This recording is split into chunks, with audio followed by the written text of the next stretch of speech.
All right, what's happening, everybody? Welcome to GSR Gonzo Sports Room. Excuse me. Uh, Tuesday, April 28th, 2026. I'm Chris Gonzo'S, joined by OG, Tony, and Big Glenn. How's it going, guys? Doing fantastic, man. Doing good, doing good. Hey guys, let's jump into some. We haven't seen each other in a little while. Let's jump into some NFL and let's talk Colts. What, Chris? Let's go with you first. What do you think of the Colts draft? I love the Colts draft. I thought they had a real good draft. I think they got a steal getting Allen, if I remember correctly, is his name, linebacker from Yeah, Georgia. CJ. He was projected to be a first round guy, and to get him with the 54th pick, 58th pick, 53rd. yeah, 53rd 53rd. is what I have I knew now. it was in the 50s. I really loved their first couple picks, and then I thought they even done good in the later rounds as well. Um, I know some people. Some people wasn't happy, but most of the people I've seen think they got still there, but getting Allen. Getting Allen there, I think, was a steal, and really getting that AJ Housey, uh, Yeah, the 78th pick in the third round. A lot of people thought he'd be a higher pick, so I think we got a first round pick and maybe a second round pick in the second and third round. I really do. I think we did well there. I like the guard that we got in the fourth round, Farmer from Kentucky. Uh, the uh, the linebacker we got in the fourth round. From Oregon. I think he's is interesting, and this George Gums Jr. from Florida as an edge. He's interesting. He's a guy that I think maybe a little bit of a project. He might not have a big impact this year. And then another, a lot of people think was a steal, seventh round, 254th pick, Dion Burks, that a lot of people were high on. A lot of people, uh, I know, in the third round, uh, third or fourth round, on ESPN, the one big guru on there had him as number one on his board, still left, and he stayed there for four more rounds. Uh, Burks did. So I know Burks ain't a real big guy, but he's fast and he can he could be dangerous. So he could be interesting. I think Uh, he'll fit in good with our other receivers because we have with Pierce. I mean, Pierce is a pretty big guy. Like we have some big body receivers, and then he's a little small. He's a little smaller. I think he could be a good slot guy. Like, yeah, I think he'll fit in good with us. yeah, I agree. The ESPN give us a B plus. Big Glenn, what do you think about what the Colts did? I thought it was a typical Chris Bell kind of draft. He made some good picks and stuff with what he had. He maneuvered around, made some trades. I think I'd say the grade they were given was a good one. Yeah, I agree. Do you guys think that the Colts will do anything else with free agency? There's some receivers out there, some players out there. Do you think the Colts still could make a move? What do you guys think? If they do, it'd be one more move. I don't think there'll be any more than that. Okay. Yeah, I don't think if they do, I don't think it's going to be like a big name. I could see him maybe signing maybe uh, a veteran receiver, maybe to just to add to that receiving core since you lost Pittman.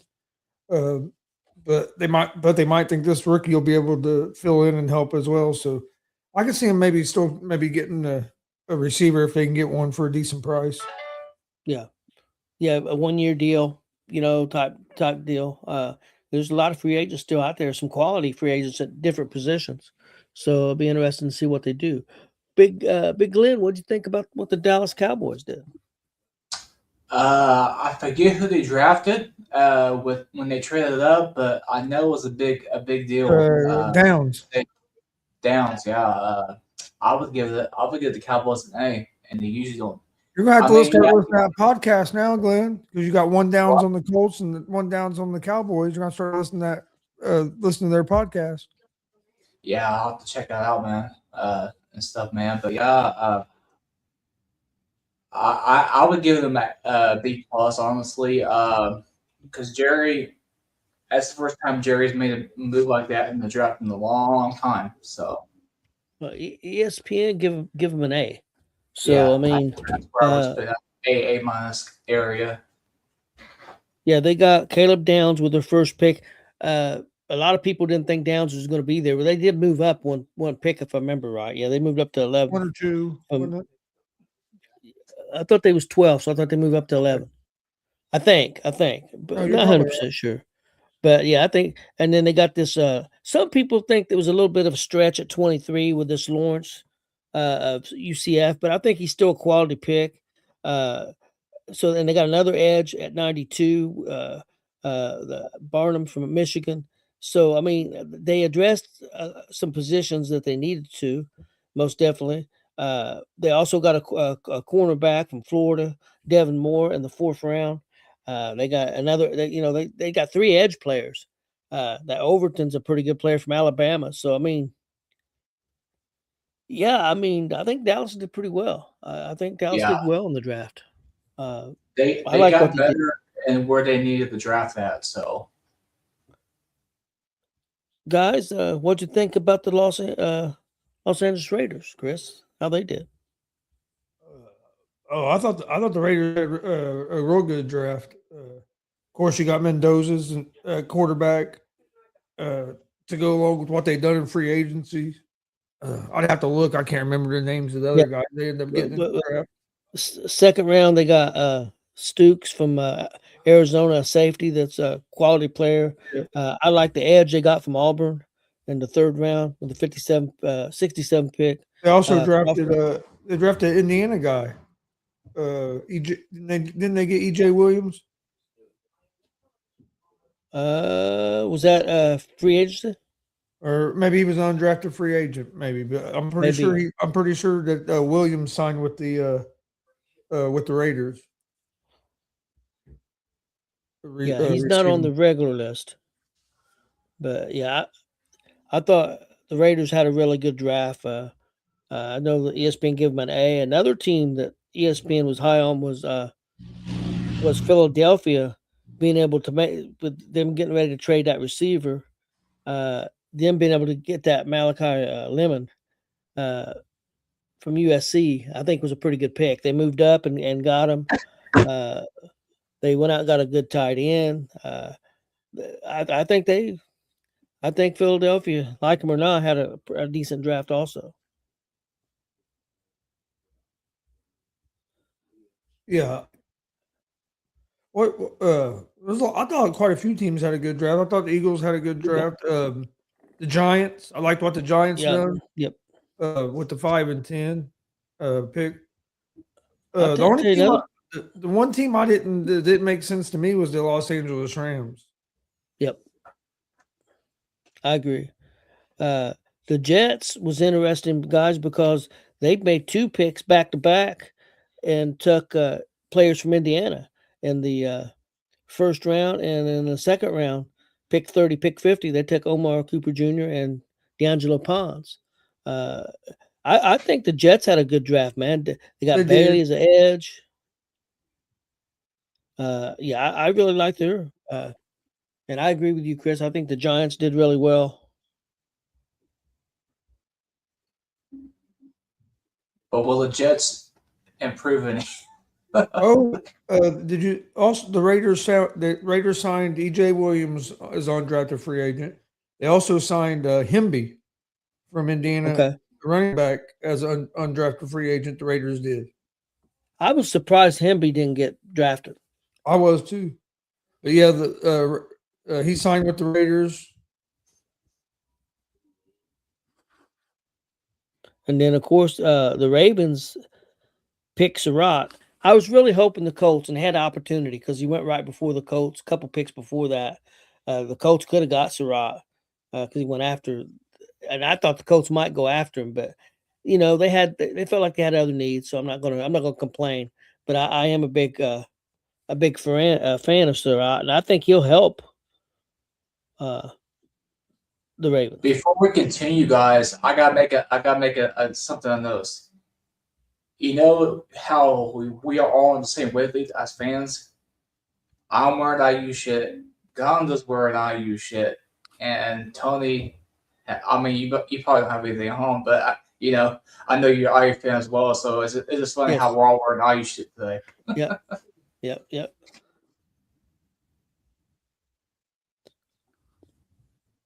Yeah, Is there anybody?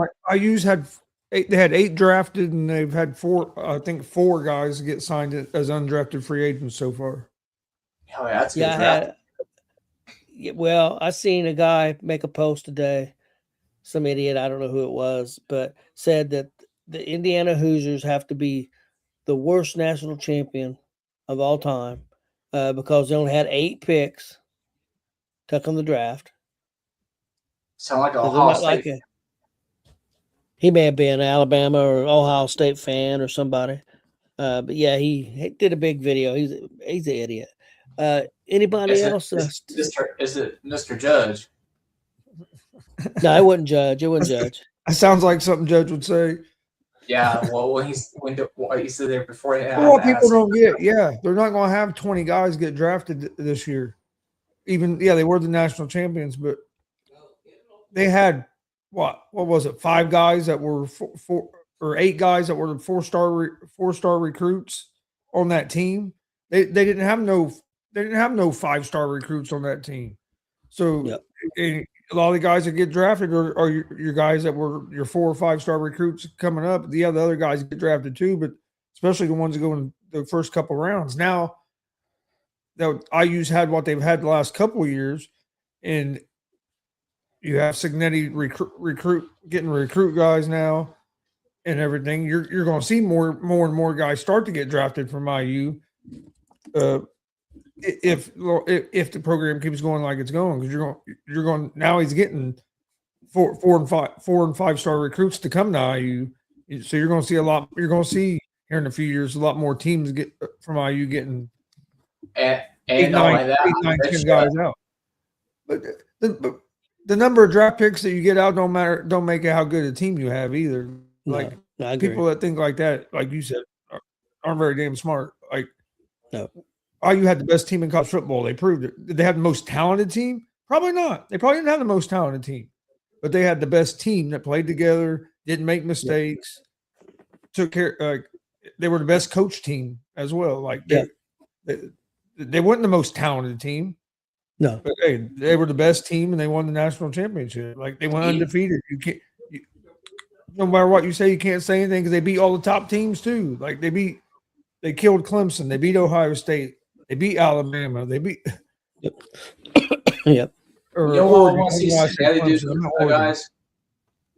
You want to know what I want to see Cincinnati do? I want to see him recruit out of Ohio, take us somewhere those 4 or 5-star guy that Ohio State living at, coming in Indiana. You know. Well, I'll be honest with you, man. Cincinnati says he don't look at stars. Yeah, true. I would love to see some come from Ohio just for the hell of it. Yeah, I thought the Rams.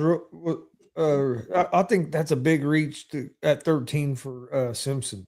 I don't understand. Yeah.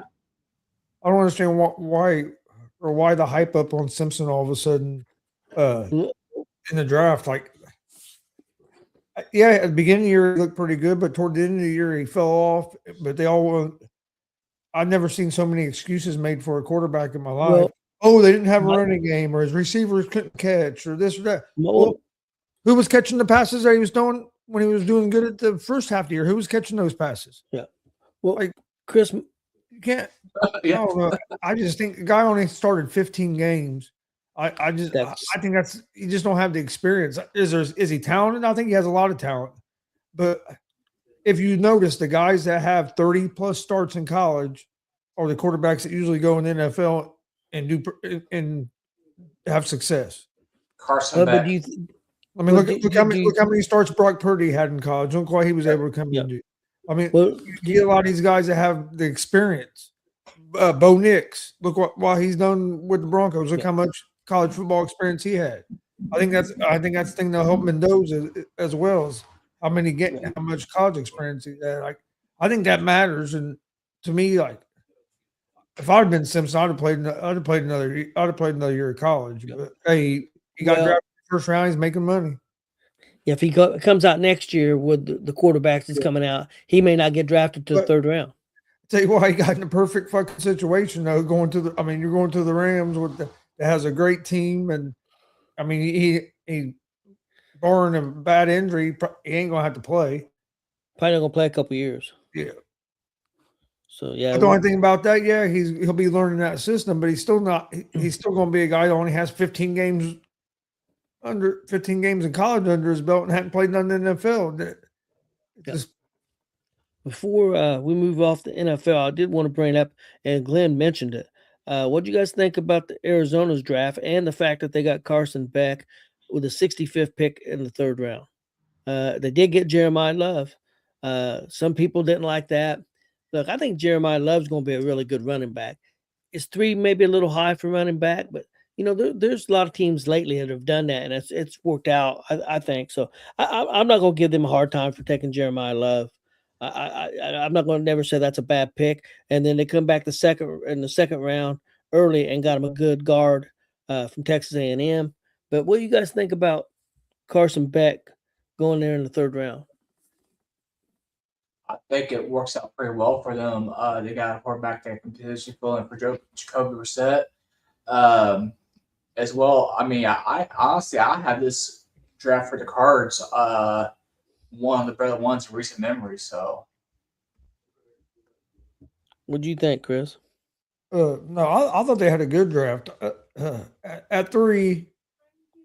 If there's not a quarterback, if you're not going to trade back, you got to take what you think's the best player available, and that's what they did.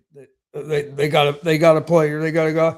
Kind of look what everybody was on the Lions when the Lions took Gibbs so high that year. Look what he's done for him. Like I like the pick.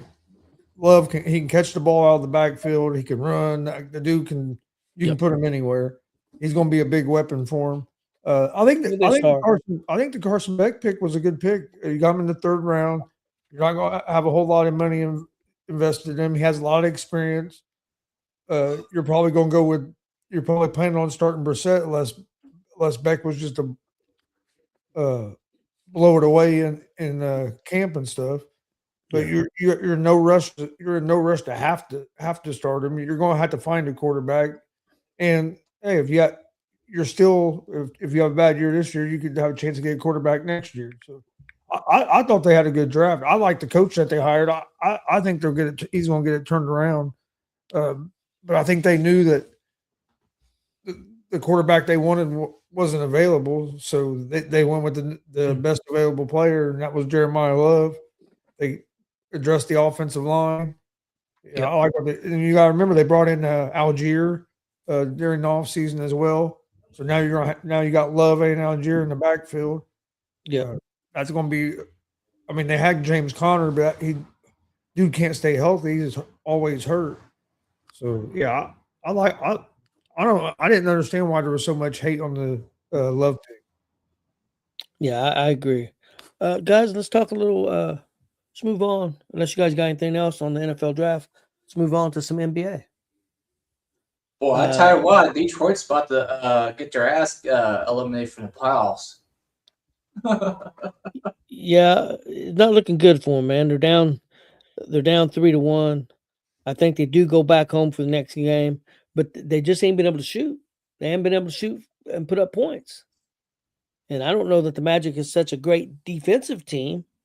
It's a bad matchup. Yeah. The Pistons are in a lot of trouble. I agree with you. The Rockets, another team. I mean, the Lakers had a lot of injuries, and I know the Rockets have had injuries. Durant, I don't know what's going on with him. I don't think he's traveled with the team for the next game. And so Lakers about to close that out, looks like. Up 3-1. I'll tell you what, man, you know Frankie's giving Jay all kinds of shit in that other group chat. Yep, I would say so. What about the 76ers, guys? They won today, beat the Celtics 113-97.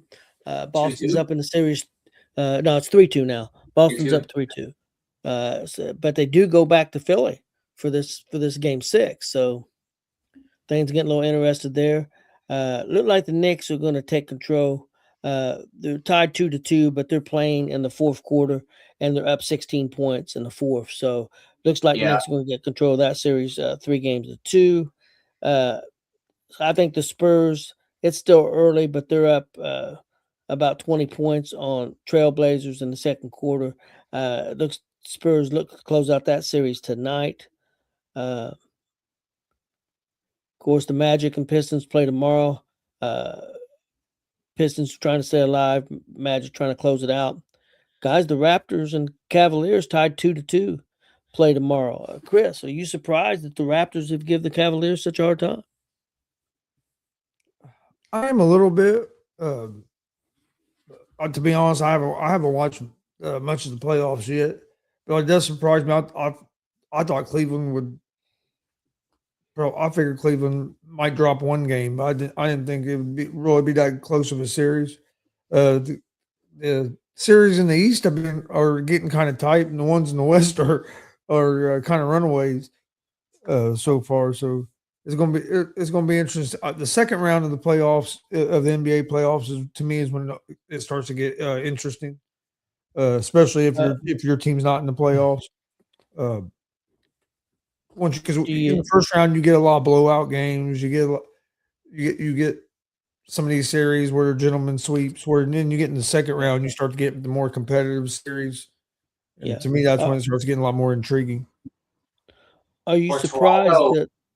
I was gonna say for Toronto, I'm not surprised that they're keeping up and stuff against Cleveland because they've been good all year. It has been an underrated team. No, not too many people have really noticed it, And on the Detroit Magic series, we're not going 7 games.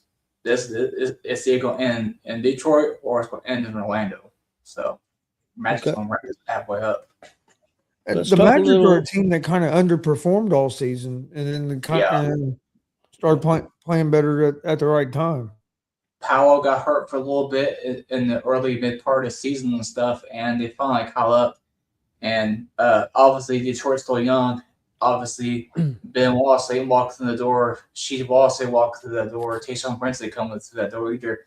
I think this series is a wrap. We're not going 7 games. What do you guys think about this series with the Nuggets and the Timberwolves? Timberwolves are up 3-2 in the series. Do go back to Denver Thursday. Denver, I mean, it's a must-win game. Chris, what are you thinking about this Nuggets and Timberwolves? This series is hard because of the injuries. Gordon didn't play for the Nuggets last night. I think he's going to try to go next game, but the Timberwolves didn't have Edwards and what's his name, DeFicenzo or whatever his name is. I think he was out as well. Yeah, DeFicenzo. Yeah, he's tore his Achilles. Yeah, so I mean, and then Edwards might be.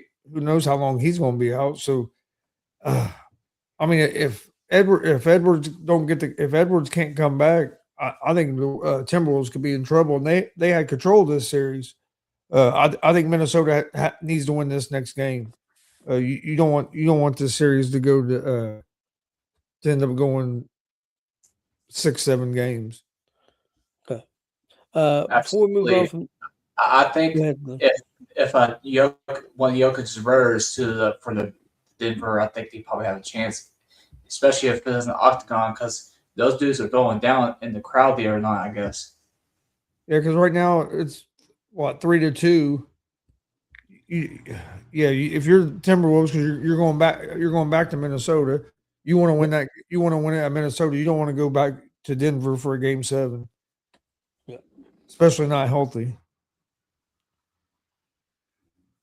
Oh, I thought they was going back to Denver for game 6. No, they are, because Denver finished higher in Minnesota, didn't they? Yeah, so game 6 is in Minnesota, right? Yeah. Because game 5 was in Denver. Okay. Before we move on from the NBA, I did want to ask you guys about the Rockets and what's going on there. I mean, they had the advantage, you would think, with the injuries that the Lakers had, and the Lakers had just kind of destroyed them.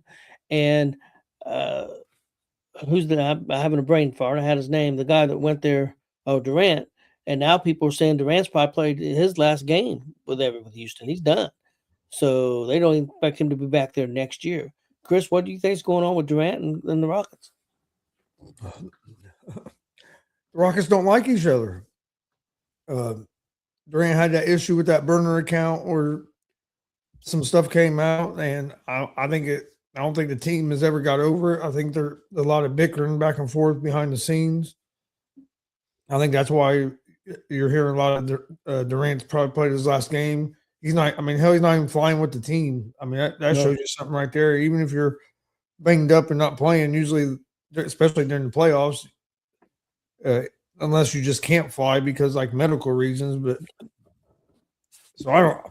I just teams that like each other usually win more, go farther in the Yeah. playoffs, and to me, this team is not a team that gets along and likes each other. It's a team that is forced to play together. I think they lost a lot of their chemistry when they made that trade, Okay. and it definitely hasn't worked out the way they were hoping. Yeah, they might have been better off to stay with the way they were and be young and try to develop. Yeah, you're right. They maybe made a big mistake. What do you think, Big Lynn? Well, just like last year, I mean, granted, Houston wasn't the second seed, but they're playing like a 7th seed right now, and they're about to get eliminated. So, it just the team in itself is just all in shambles.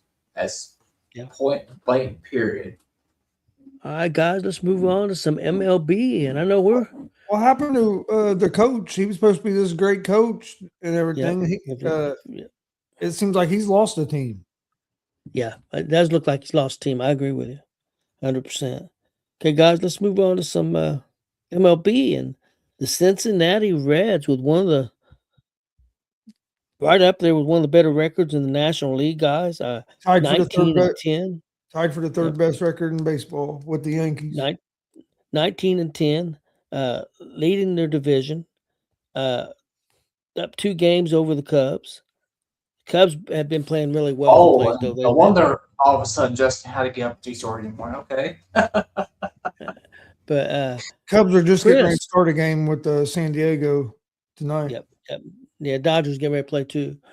Chris, what are you thinking about these Cincinnati Reds and being 19-10? Seems like the bats are starting to come alive a little bit. Yeah, we're starting to hit over the last week and a half or so. We're starting to hit the ball better, starting to score more runs. Our run differential, we had the worst offensive stats in baseball, had the worst run differential in baseball, and we were in first place. Yeah, because we had the best bullpen in baseball so far, especially by ERA. And the scary thing is, I don't think our offense has gotten close to hot where they could be. And then we lost Suarez, but Lowe has stepped up since Suarez went out. He had another real good night tonight. Steer starting to hit the ball. De La Cruz had a hell of a night tonight. Well, the guy that led off for us tonight, Myers. Really well. Myers has been a good pick, real big pickup for Stain Myers. He's played real well. He's hitting like 260, I think. The scary thing is, I don't think the offense has even got close to their potential, and our pitching staff. We're missing our 2 best starters. Our top 2 starters hadn't even pitched yet this year. Lodolo, I think, was supposed to be getting ready to do another minor league start this week, so they're hoping to have him back soon. It's not going to be till probably July or so before we get. Damn it! Why am I forgetting his name? Green. I can't remember. Green. Yep. Before we get Green back, who was basically our ace. So I mean, like Abbott, we thought would be the ace till he got back. But he's struggled a little bit. But I mean, but the start, like Burns had a good quality start tonight. That's a big win. Rockies were a hot team coming in. I mean, that's a big win to get the first game of the series. And the other thing that's kind of crazy too is if you look, the Reds are they're only like 3 games over 500 at home. They hadn't early in the season played very well in Cincinnati, but on the road they've only lost like 2 or 3 games. Most of their losses have been at home. Yeah, Chris, I want to ask you something. Do you think this is the way I feel? I think Burns, and he's still young, still early in his career. I think Burns has got the stuff to be a number one. Oh yeah, I think he eventually will be by And the end of the season. I think he'll probably move up in the rotation some when the other guys get back. I could see well, I'm him maybe being fourth. I'm not sure where he'll be because of pitch count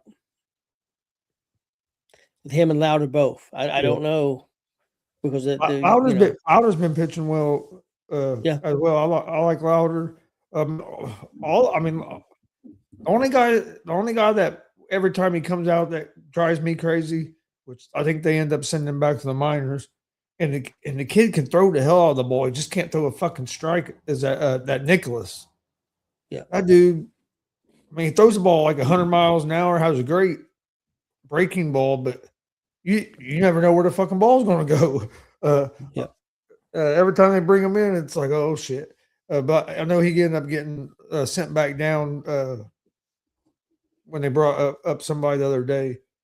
But yeah, and then another pitching prospect is come back from injury and pitched in the minors that they think might end up coming up as well. But the bullpen's been good. Yeah. Main thing is just keep doing what we're doing, keep winning series. Yep.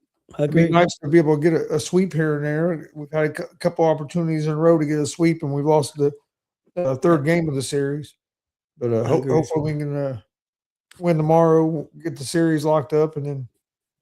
But it'd be nice. It'd be a nice homestand though. We won the series over the weekend. If we can win this series at home, be a nice homestand before hit the road again.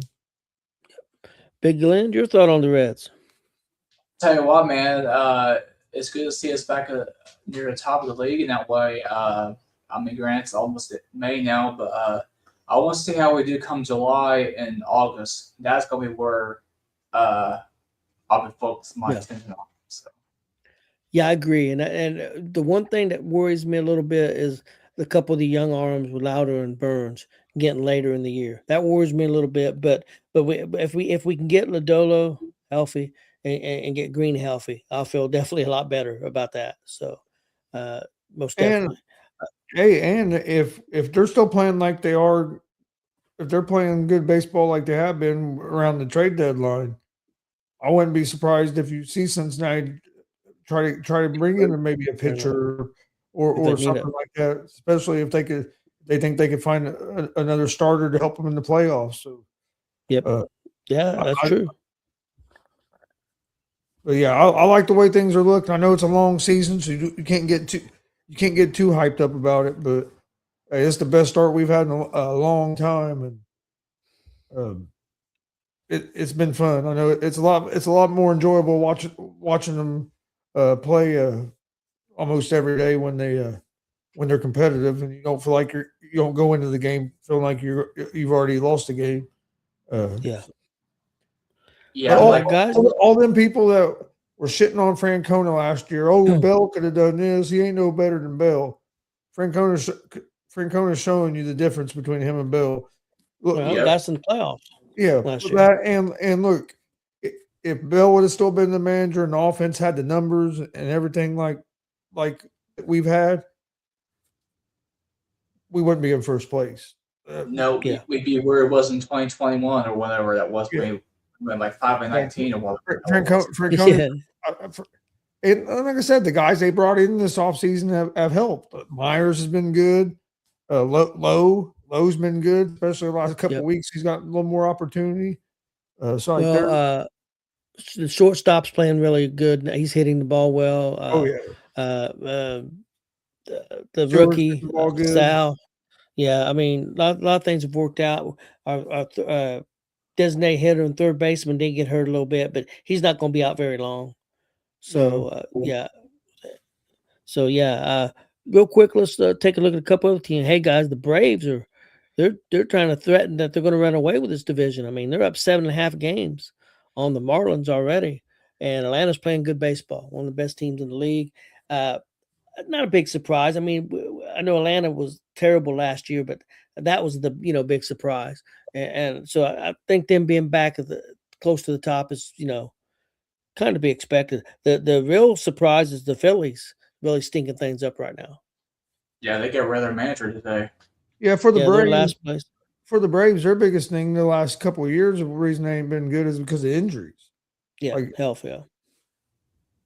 And they Chris, had seemed like injuries. Yeah, the Phillies are Brewers being at the bottom of the Central is yeah, surprising to me because I mean, for how many years have the Brewers always hovering around the top of the division? I mean, it's still true. possible that they will again this year, but you usually don't see them Well, at the bottom very often. well, the thing about that is our division's all playing pretty well. I mean, the Brewers are over 500 and Yeah. last place in the division, so our division's playing pretty well right now. Oh yeah, our division is one of the better divisions in baseball right now. I mean, The no team with a losing record. The Dodgers are 20-9, but Padres are staying with them at 19-9. So Yeah, I'm hoping the uh, Padres beat the Cubs tonight. That'd give us another game up on the Cubs. a team that surprised me, a team that I thought was going to be good this year was the Red Sox. Man, they're 12-18 right now. Yankees, Fired their manager. yeah, the Yankees winning their division. Yeah, that surprised me. The Boston fired the manager already. The Yankees 19-10. The Rays are up there just a game behind them, playing pretty decent at 18-11. Athletics are pretty good. Yeah. Yes. Yep, 15-13. Athletics are playing well. And I tell you what, I don't think they're going to fall off. I'm not going to say they're going to win the division, but I think the way the Athletics play, I don't think they're going to have a big fall off. I'll tell you somebody you need to watch. I be honest, I really didn't know who the guy was until over the weekend. But that McConganel, I might even be saying his last name right, but he's a rookie shortstop for the Detroit Tigers. Probably going to be American League Rookie of the Year.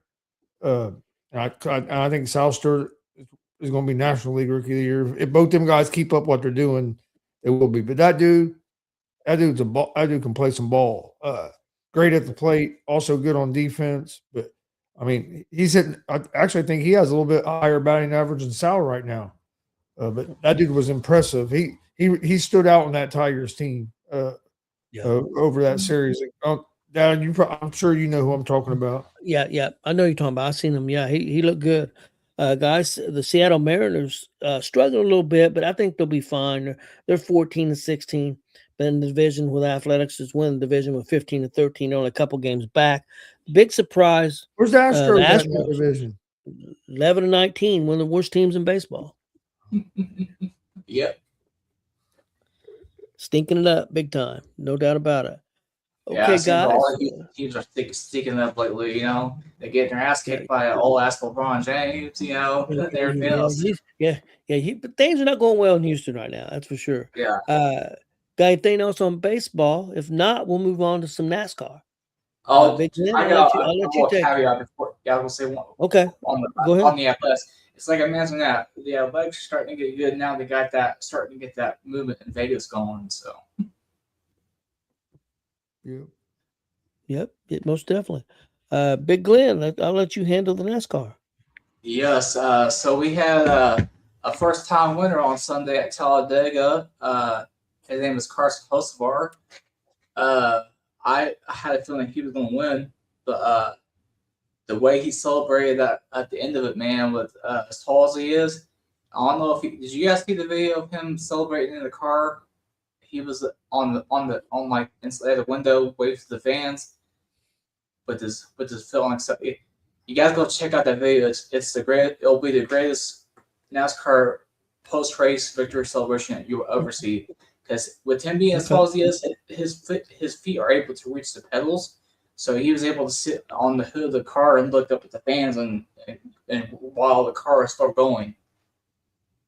Oh. It was the damnedest thing I've ever seen, man. And everything. Okay. But yeah, man, I watched a little bit of the race. I didn't see a lot of it, but I watched a little bit of it. I started watching it after stage 1 was over, because stage 1 is with them flipping the stages because they was trying to get the teams to not feel safe at the end. Well, since they flipped the stage amount as far as laps, everybody was feel safe at the start. So I was like, you know what, this stage 1 ain't worth watching. It is going to be a freaking 36 card train, all the way around top, Sure enough, then everybody would at the end of each days get in line and try to get some positions and stuff like that. But yeah, I tell you what, man, I had won a VIP contest from one of Joe Gibbs sponsors for Watkins Glen next weekend. So another first time at a NASCAR track and another Cup VIP. So I'll be up there with Joe Gibbs and Christopher Bell. Oh, cool, man. That's awesome. Yeah, I heard a lot of good things about that track. Yeah, I've liked that track. I mean, I've never been to it before, but the beauty of it and stuff, and the fact that I share a name with it, So yeah, big land. Okay, let's move on to little NHL real quick before we get out of here. Just give people an update a little bit what's going on with the Stanley Cup playoffs. The Bruins come back and won today, so the Sabres looked like they was going to run away with this series, but Boston's fighting back, and Boston won today in overtime. Been a lot of overtime games. Not unusual for the playoffs. Hockey playoffs are usually pretty good. So the Bruins win a 2-1 in overtime, got the series back to 3-2, and they go back to the Boston for Game 6. So they're definitely putting up a fight. Right now, the Minnesota Wild trying to take care of the Stars and make this series go to I believe 3-2, and they would take the lead in this series. So they're up 4-2 right now in that game. And then we got another game that just started a little bit ago. The Edmonton Oilers are up 3-0 on the Ducks. Must win for the Oilers. They're down 3-1 in the series. Some good series going on right now, guys. Tomorrow we got a game 5 with Montreal and the Lightning. That series is 2-2. Another team that got down 3-0 was the Penguins, and they've come back and make it a series. They're down to they're down 3-2 to the Flyers, but they've came back from 3-0 to 3-2. So they play tomorrow, trying to stay alive.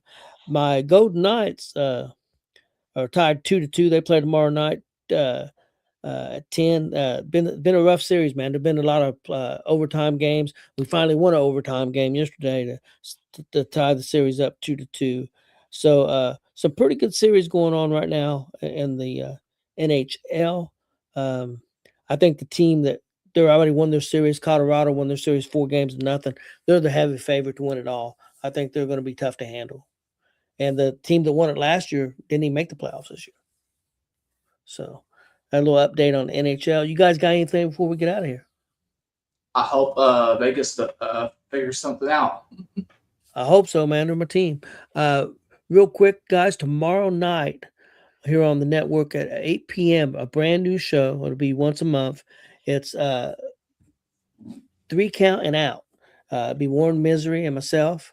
Warren will be hosting the show. We've got 3 topics we'll be talking about. We'll be talking some WWE, some AEW. So definitely check out that show tomorrow at 8.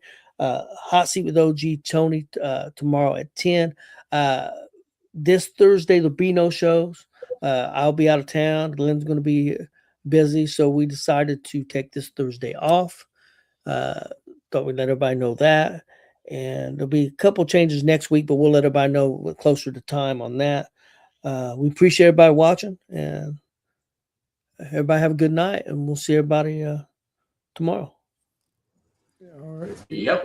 Please hit that subscribe button on YouTube at Gonzo'S Sports Room, and have a good night. Ladies and gentlemen! Oh! Like a fist! Hit him with the fireball. Hit him with this before, dog. She hits his shoulder! Oh! Canadian Destroyer off the top! She's going to the top, guys! Nice! Super cold red from the top. Now she's up the top. She hits this, it's over. Oh! That's it! Academic.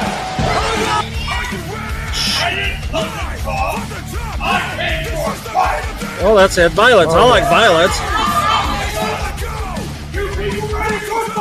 You know I am. Oh, she's violent! Oh, did you hear that? Yes, he threw the trash can right off Jordan Jenkins' head! Did you hear that? What? Oh, shit!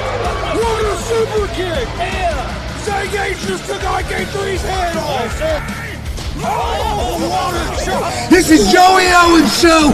They've been trying to get me on this broadcast forever, and this is the worst damn broadcast I've ever been on.